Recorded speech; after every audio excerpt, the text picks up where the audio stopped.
and the spectrogram. This is sort of interesting because it's not the first presentation in which I do that kind of measurement. So that sort of reflects what goes on in this area, minus artifacts, of course, which I'm generating now by talking, but they are not that difficult to remove. So this is not the first presentation I'm measuring it, so perhaps after a while you can build up a state of left prefrontal cortex during the presentation at some geeky event database. So now I can, as it all said and working, huge artifact. So as it's all set and working, we can switch back to our topic. I mean, how many hackers are here in the audience? There will be a few. So you do know what replay attacks are, and believe it or not, but our brain doesn't really have strong authentication mechanisms in this sense. Some would say it has not. I mean, we did not sort of evolve thinking that once upon a time we will be able to inject into our brain just about anything we want in any shape and form, whether it's electromagnetic or whether it's mechanical, namely acoustic. As far as I distinguish those things, there are two general approaches to neurostimulation, which in my chapter for Anticipating 2025 book are called pinpoint versus holistic. Now, pinpoint means you selectively target a very specific mechanism. For instance, you have, I don't know, a neurotransmitter interacting with its specific receptor or enzyme-substrate interaction and so forth. Somehow we can alter it by applying a physical signal, whatever that signal would be.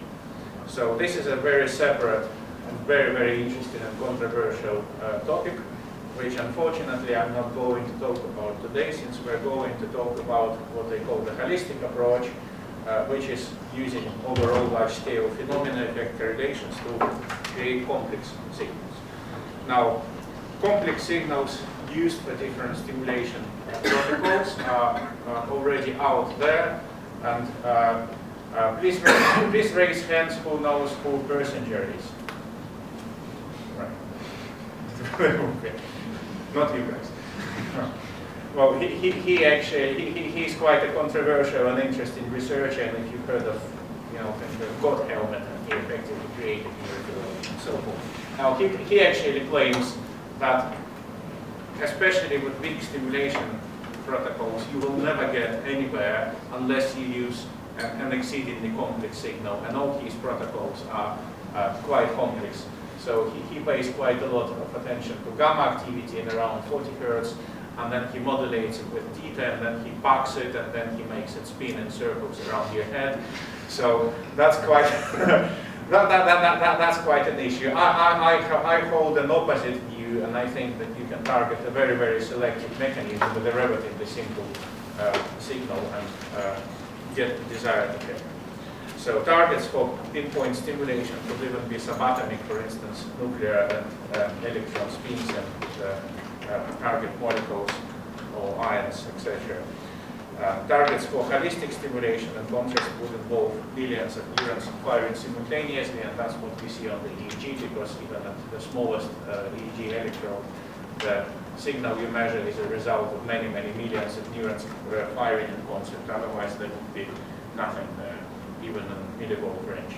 So I've already sort of run through to the next slide, saying that you know, we can either emulate what is considered to be associated with a certain state of consciousness or a certain state of stimulation outcome. Then a more direct way would be to record a state-associated signal and replay it later on in hope to induce a similar consciousness state. So there are two ways. One is record safe, clean artifacts and reapply. Another one is record safe, clean, then somehow modified and then reapply. Now the easiest thing to do in terms of modify is obviously to amplify. And then of course no one stops using what they call holistic signals together with what they call pinpoint signals. Although it's quite a complex issue, and again, as the previous presenters would be well aware of, there are data, for instance, that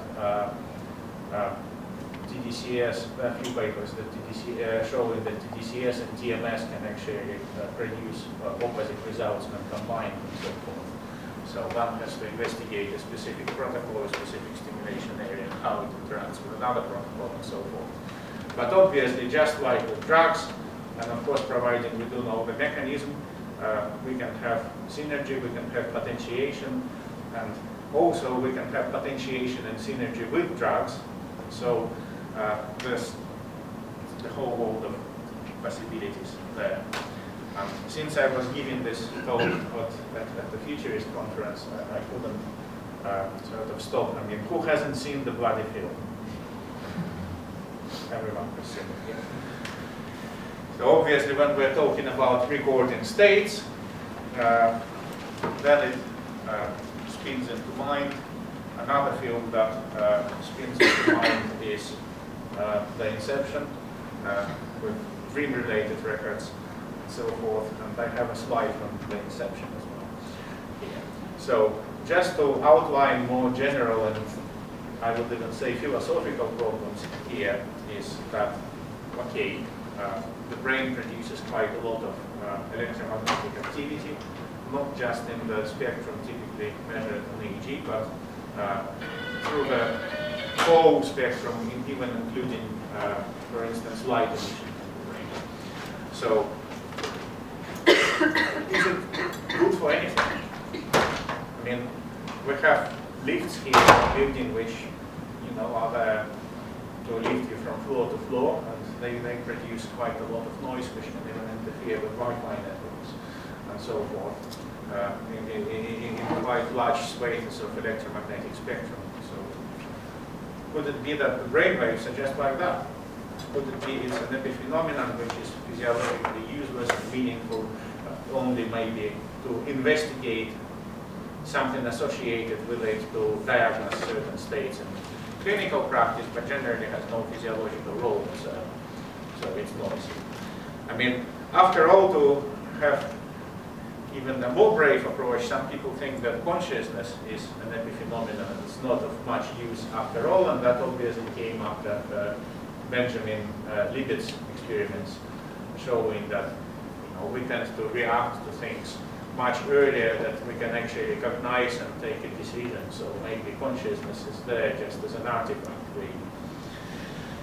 Then in contrast, we have what is called the SEMI, or the consciousness electromagnetic field theory, which actually says, well, brainwaves are consciousness.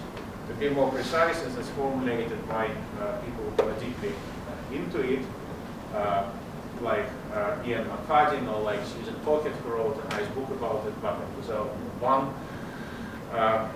You know, there are researchers, not very few of them, probably just as much as there are researchers who believe in quantum theories of consciousness. But there are researchers out there which actually say, oh well, what we call consciousness is actually configurations of the brain's electromagnetic field. And that's how we think, and that explains many things. So perhaps from that standpoint, that is possible at some point in the future. And it's only a technical problem. So you can pick and choose from from viewpoints which say, you know, brainwaves are meaningless, to points that, you know, brainwaves generally electromagnetic field of the brain is what we call consciousness and what is responsible, physically responsible for consciousness. And then there are actually people who say that the consciousness itself is quite meaningless. And we are actually an automata with, you know, a big ego thinking. We actually influence things and we don't know. Now, when it comes to personal beliefs, I personally think that brainwaves do provide modulatory feedback by influencing interactions between charged particles. in the brain, and I also think that the electromagnetic theories of consciousness, even though many of them, when you start mentioning them, as well as with quantum theories of consciousness, you know, you get fingers pointed at you saying, oh, you freak. Now, I do think that, you know, it's not to be just dumped into a rubbish bin. So, now we are moving from funny theories and philosophy and all that, moving to more real world, and there we start encountering problems. And problem number one is, of course, the correlation is not causation, yada yada, and the causation can be partial, and where does that useful part start? And then in 70s, people used to laugh to say, oh, that state of consciousness is associated with an alpha waves, and that is associated with theta waves, and you know, if you are bodhisattva, then you would have large theta amplitude in blah blah area, and that would show things like that. Now that is gone. When you do an EEG measurement or an megametric measurement, looking at very slow potentials. But the volunteer on whom you do it, she says, well, I don't feel anything. Just nothing. So you see, for instance, that the alpha activity is gone in the brain area you stimulate, which is quite an obvious sign that your stimulation protocol is working. And she goes, oh, I feel nothing. There's nothing interesting going on.